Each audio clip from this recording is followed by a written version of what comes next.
CTV Edmonton, local breaking news with Connor Hogg. Good evening. At least one person is dead following a fire at an apartment building in North Edmonton last night. An 85-year-old man is the only confirmed death. Police say he died trying to jump from the building. CTV's Evan Kenny has more. Yeah, it looked like the main explosion was in the convenience store for sure. Edmonton Fire says just after 9 last night, a car drove into the mixed-use building. It hit a gas line, then flames shot up. It was a very aggressive fire that was fueled by the gas line. People in the area tell us they could smell gas after the crash. Then it just sounded like a large explosion. I lived right across the street and I didn't know what it was, so I came running outside, and within seconds you could see the fire. There was fires, there was people jumping from the balcony. There's a liquor retailer, cannabis and convenience stores, along with a restaurant on the bottom floor of the building. Above, apartments home to 35 people. One person, the 85-year-old man who leapt from his balcony, is confirmed dead. 6 people, including the 62-year-old driver of the crashed car, were taken to hospital. 2 people are unaccounted for. Those are the 2 that we're aware of that are still unaccounted for. It doesn't necessarily mean they're in the structure. It's obviously been a very chaotic scene. Please know that Edmontonians stand with you in this time of loss. The homicide unit is investigating the situation. EPS is responding with its mass casualty protocol. It's more about coordinating the response at the time, preserving evidence, understanding the scope of that incident, and just making sure that all those bases are covered. Police say they can't go inside for at least another 48 hours. It's pretty shocking, and it's sad. It's a sad situation. EPS says it's still investigating why the car crashed into the building. That was CTV's Evan Kenny. EPCOR turned off the gas in the area, which impacted about 1,700 people who live nearby. Police say 82nd Street between 131st and 132nd Ave will be closed for a few more days. 2 Cameron Heights homes are in ruins and several pets are missing after a late afternoon fire today in the city's southwest. Edmonton Fire says firefighters were called to Cameron Ravine Way and Cameron Ravine Drive just after 4 this afternoon. The area was filled with emergency vehicles and smoke, which was visible from across the city. Edmonton Fire says a significant amount of resources were required to fight the flames. 8 fire trucks were called to the scene. The fire quickly got into the roofs of both houses, and essentially we were not able to do an interior attack safely. We were able to save the houses on the adjacent sides of the 2 firehouses, so I'm proud of my guys for working super hard. It took, like I said, just a significant number of firefighters to bring the fire under control. No injuries have been reported. Edmonton Fire says it's made contact with both homeowners. It says everyone was able to evacuate the houses. One of the homes had 3 cats and a dog inside that are still unaccounted for. A provincial judge has temporarily frozen assets belonging to a leader of Alberta's separatist movement. $8.5 million belonging to lawyer Jeffrey Rath and his company is now inaccessible. The ruling stems from a court battle between Rath and his former client, Tall Cree First Nation, over trust money from a treaty settlement. Court documents allege the money in question was intended for minors. None of the claims have been proven in court. The opposition NDP believes the allegations are enough to warrant the Premier kicking Rath out of the UCP. He still holds a membership while also representing the separatist Alberta Prosperity Project. I think that she should make it very clear that people like this do not belong in a governing party. It speaks to the character of the people who are putting forward these messages that Alberta needs to consider separatism. A further hearing is scheduled for tomorrow. Both Rath and the chief of Tall Cree First Nation declined to comment. The UCP has not responded to CTV's request for comment on this matter. A hobby store in Leduc estimates more than $80,000 in Pokémon merchandise was stolen from its shelves. The heist was caught on camera. CTV's Noah Rashog has more on the break-in and the card craze behind it. This break-in was no simple smash and grab. Early Saturday morning, a masked man cut an outdoor security camera and then drilled his way through the locks of the hobby spot in Leduc. His target, Pokémon cards. Because Pokémon is like a pandemic in the world right now and in such high demand and short supply, there's cards in there as low as $50, $100. There's cards in there worth $2,000 each, $3,000 each. And if you're stealing them and your cost base is zero, you don't mind flipping them for 50, 60%. Pokemon cards have skyrocketed in value.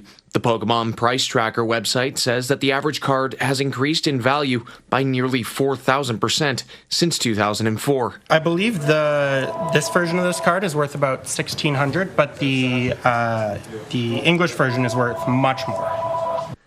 The hobby spot estimates the value of the cards stolen at $80,000. You don't even worry about the dollar amount as much as you worry about the fact that you just kind of feel violated and like your place of business. And this is a fun place. There's great memories inside these walls. That's the clearest signature on the whole stick is that part. The hobby spot sells hockey cards, memorabilia, and other collector items. But this thief was only interested in taking Pokemon products, which are harder to track. Crisby had his shop robbed once before in 2023. Stealing hockey cards is what led to the thief being caught. He tried to sell a serial numbered card to a friend of mine's shop in Edmonton. They're sticking to the non-serial numbered items. It's very hard to move hockey cards and not get caught. The RCMP says they're investigating the break-in. If you're a business owner, you likely are aware of which things are going up in value, and to be able to put items into locked cases and that kind of thing to make sure that you're protecting them. The hobby spot will soon be moving locations. The owner says he'll be hiring a full-time security guard to keep his merchandise safe. Noah Rashog, CTV News, Edmonton. New downtown road closures start tomorrow as construction on the Valley Line West LRT progresses. The north-south intersection at 102nd Avenue and 105th Street is closing, with construction shifting. 104th Street will reopen, except on Saturdays for the downtown farmers market. Construction of the Valley Line West LRT is expected to be completed in 2028. The city is asking Edmontonians to watch for signs of Dutch elm disease after its arborists found 2 more cases. The fungal disease, spread by small beetles, is deadly to elm trees, which make up 22% of the city's urban forest. There are about 90,000 elms on boulevards and in parks, but the non-native trees are not common in the river valley. The city team that searches for diseased trees found one in Rossdale and one in Northmount, the 8th and 9th confirmed cases since the first was discovered in 2024. The trees have multiple functions that increase the value of Edmontonians' daily lives.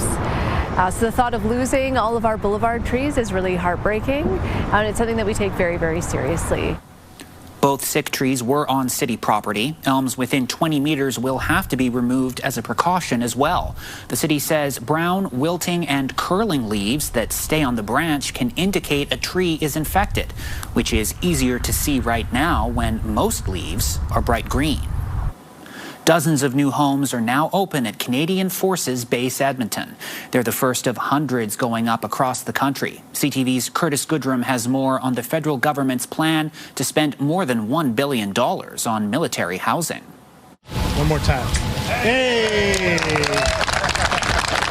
A celebration to mark the opening of 36 new housing units on Edmonton's Canadian Armed Forces Base. These are the first to be built under the Department of National Defence's new housing construction program. These 6 apartment buildings are the first net zero ready buildings that the federal government has ever built. Each unit was constructed with low carbon materials, higher insulation values, and will soon be equipped with energy efficient appliances. At any point, we could decide to add renewable energy, like solar panels, and the buildings will be self-sufficient. These buildings have been designed with an uneven roof to take full advantage of any future solar panel installs. It's being called Net Zero Ready Design, and it's to take advantage of Net Zero design philosophy. They will address approximately 10% of the current housing wait list at CFB Edmonton.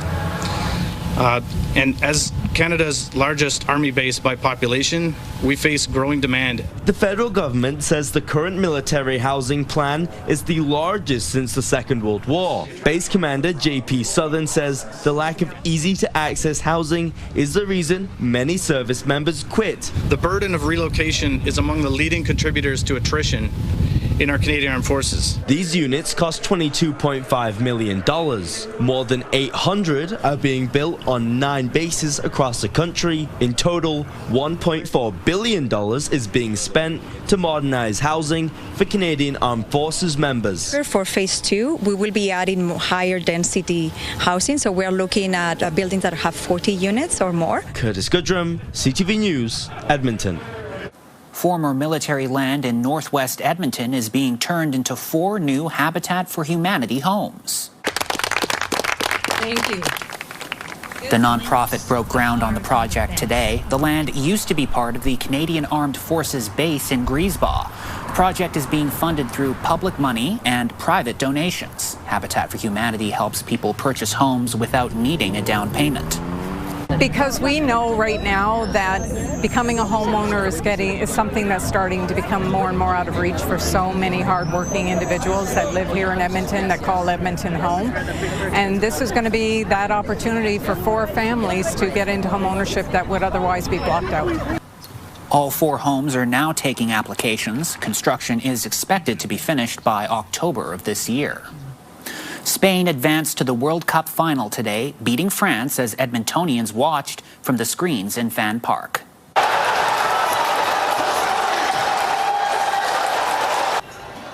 Edmonton's summer of soccer continued under the Fan Park tent as Spain defeated France 2-0. Spain will now face either England or Argentina during Sunday's final. Fans watching today's match say they were here for the experience as well as the game. I think it brings people together from all nationalities. It's been fun, World Cup vibe, unity, bringing people together and less apart. I wanted to be outside, and that's how we do it in France. It's fun to watch as a group, as a family. People get to come together and cheer together. I want Canada to actually progress with soccer, with the likes of Alphonso Davies coming up and coming from the city. So it's a perfect experience for Edmontonians. There's another World Cup watch party at Fan Park tomorrow for the second semi-final game between England and Argentina. Oktoberfest will return to Ice District this year, filling Fan Park with the traditions of the world-famous German celebration.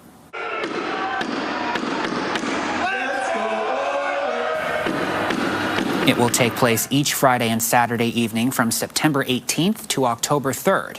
It'll include live entertainment, authentic German food, local vendors, games, and more. Tickets go on sale Saturday. New provincial funding will be used to help victims of family violence.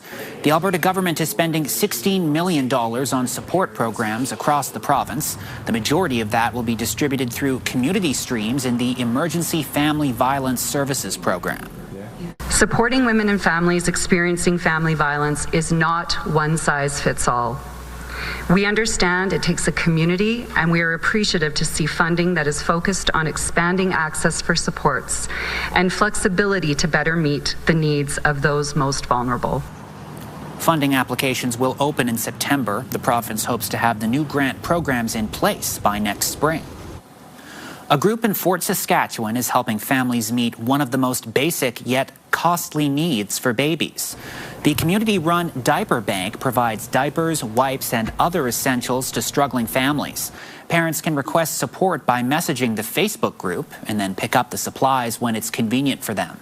Organizers say they've seen incredible demand around Edmonton. When I bought my first box of diapers, I was shocked at the cost, as you would be. But then having multiple children in diapers, obviously saw the costs and how quickly it added up. And, it's not sustainable for everyone. So saw a need for the help in our community, and that's kind of where it started. The group's founder says she helps about 3 to 5 families every day. Anyone who wants to donate or receive support can message the Fort Sask Diaper Bank on Facebook.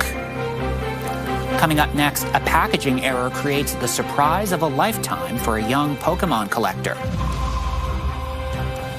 And also just ahead, thousands of WestJet employees could walk off the job in the coming weeks.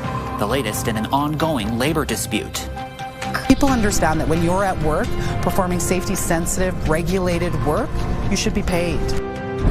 Good evening, folks. It was a hot one today, up to 27 degrees in Edmonton, and we'll be in the high 20s, close to 30 for daytime highs through the rest of the week. More thunderstorms in the forecast as well.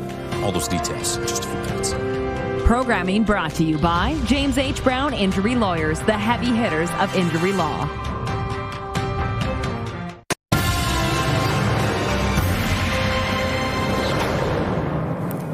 Votes are being tallied to determine whether thousands of WestJet flight attendants will walk off the job in the coming weeks. Hundreds stood outside the airline's headquarters in Calgary today, the latest step in a labor dispute that's lasted 10 months. CTV's Alicia Fieldberg reports. Their lips are sealed, but their signs speak volumes. 250 WestJet flight attendants stand together in silent protest outside the airline's Calgary headquarters. The union says the 4,400 WestJet flight attendants it represents want to be paid for all of their work. People understand that when you're at work performing safety-sensitive, regulated work, you should be paid. Right now, they're not paid before the aircraft doors close, so do up to 35 hours of unpaid work every month. The airline says the hourly wage they are paid is created to compensate their work in those hours. An aviation expert says that wage has not kept up with inflation. Union at WestJet flight attendants is saying, listen, we have to catch up. WestJet agrees the contract needs to be updated. Award a contract that makes sense for a flight attendant, that they feel valued, that they feel well compensated, but that also is sustainable for our business. After 11 months of negotiations, the company and union have not reached an agreement, so union members are deciding whether or not to strike. This is not the place we want to be, but we also can't continue in the archaic system known as the flight credit system and not be appropriately paid for all of our hours' work. It has to change. Last year, Air Canada flight attendants went on strike over similar concerns. It lasted 3 days, impacting about 500,000 passengers before the federal government ordered them back to work. Air travelers are bracing for another potential disruption. I mean, I do understand it's frustrating for some travelers, but it's important for everybody to get fair pay. If they're on that plane and they're working, they should be doing their job and getting paid whether they're on the ground or in the air. No matter the disruption, passengers in Canada have the right to receive compensation, including getting a flight with a competitor. You are about to travel and your flight is cancelled. You have every right to be rebooked on a competitor airline if WestJet is unable to rebook you on its own or partner airlines. Alicia Fieldberg, CTV News, Calgary.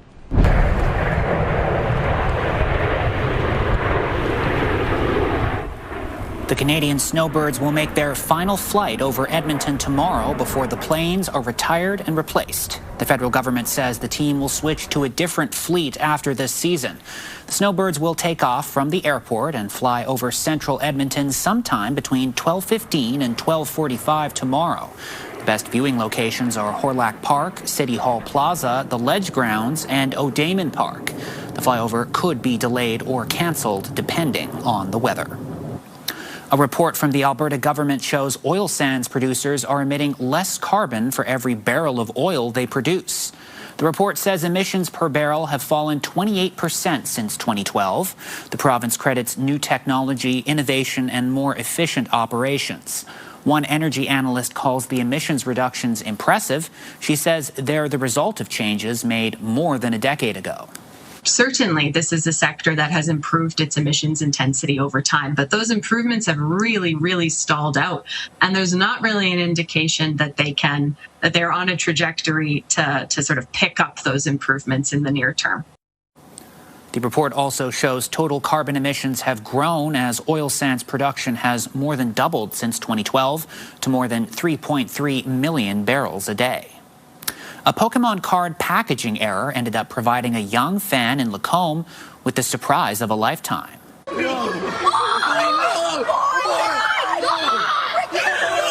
During a Pokémon card pre-release event at Amazing Wonders Emporium, the young collector opened what's known as a God Error Pack. That's a special pack where all cards are above a certain rarity. This particular pack had 11 copies of the same extremely rare Gold Mega Darkrai card, which is a packaging error. This is not normal, and especially like my Brian, who works in the store here too, he's the Pokémon guy, and he says, yeah, like that's probably the only pack that's going to come out like that for this set. So it is like like a 1 in a whatever 10 million kind of a thing. Resale listings for the card range from $600 to $800, making his pack worth more than $7,000. The Pokémon Mega Evolution Pitch Black card set officially releases on Friday. Coming up after the break, Edmonton is the training ground for some of the best car painters in the world as they prepare for a competition in Shanghai. It's really cool to see like the different ways they do their work and just like how different you can be with everything you do in this trade. Wake up with us at CTV Your Morning Edmonton for the latest local news, up-to-the-minute weather, traffic updates, and lifestyle entertainment. There's no brighter way to start your day. CTV Your Morning Edmonton, weekdays 6 to 9. Watch live on Crave. Programming brought to you by the Alberta Securities Commission. Visit checkfirst.ca. Welcome back. Couple of degrees above average today, 27 for a daytime high, and we'll be in the same ballpark tomorrow, about 27 or 28, and then our best shot at hitting 30 is going to be Thursday, Friday. Still in the high 20s, it looks like, on Saturday. Storms passing to the north and off to the northeast through the overnight period. We'll start the day tomorrow with some sunshine in the Edmonton area. Clouds increase in the afternoon, and around supper time and into the early evening hours, chances of some storms, potentially some severe thunderstorms once again. It's been a very, very active night across parts of north central and central Alberta. Thursday morning, again, we start with some sunshine. By the afternoon hours, it's kind of southern foothills from west Rocky Mountain House area, west Red Deer, and then south towards Calgary that you have the best chance for some storms. I mean, potentially we get 1 or 2 of those pushing as far north as Edmonton Thursday night. I've left it out of the forecast for now. I think Thursday should be just sunny. 15 in Edmonton tomorrow morning. Temperatures in the 10 to 15 degree range across the rest of the province, with the exception of Jasper. Close to 30 in Jasper today. 5 degrees, though, tomorrow morning. 29 high level, 28 in Grand Prairie. Mid to high 20s as well across the northeast. 26 into Red Deer and Lloydminster. And again, close to 30 in Jasper. There's our 29s, Thursday, Friday. Chance of storms tomorrow. Again, could start as early as supper time hour and then through the early evening hours. So a little earlier than when the storm started getting going today. Friday, chance of some late day storms. That's more like the mid to late evening hours on Friday. And then both Saturday and Sunday have a chance of some late day thunderstorms. Those showers or thunderstorms Sunday night could carry over into some rain for Monday morning. Monday will probably be the coolest day in the next 10, though. Outside of that, mid to high 20s for the next week and a half. That is your forecast. Some of the best car painters in the world are training in Edmonton this week. They're competing in an upcoming international competition in Shanghai. CTV's Amanda Anderson has the story. The sound of tools is the only thing you'll hear in the Nate Auto Body Shop as these 3 car painters focus on the challenge at hand. They have to repair and paint a car hood in just 4 hours. They have the application. They know what they're doing. Now it's getting it refined. These painters represent Canada, Germany, and Taiwan, a Canadian challenge to prepare them to compete at the upcoming World Skills Competition. World Skills is an international competition for the trades and technologies. So they bring together approximately 70 different countries representing 75 skills. It's really cool to see like the different ways they do their work and just like how different you can be with everything you do in this trade. Noah Seiler is a competitor from Germany. Very cool. I'm happy that I'm here in Canada, and I think it is very good for the experience. We're all performing the same standard with the same products, yet we're miles and miles apart. And so it is really exciting to invite countries here to share our experience, our knowledge, our traditions with them. Annika Jones, a student at NATE, is representing Canada at World Skills. It's chaotic, but it's really good to just gauge who I'm competing against and where the skills will be at the World Skills Challenge. Nate instructor Cecile Buckmeyer has been training Jones at least 10 hours a week for the past year. Once they get to the World Skills Competition, Buckmeyer will take on a role as a judge and won't be able to communicate with her student. That's why she says bringing competitors together beforehand is so important. When they make friends with each other, then she's feeling more comfortable, and so it's not completely like a fish out of water. The World Skills Competition will be held in China at the end of September. Amanda Anderson, CTV News, Edmonton. Thank you for spending your time here tonight. For the latest news anytime, visit our website, ctvnewsedmonton.ca. Have a good night.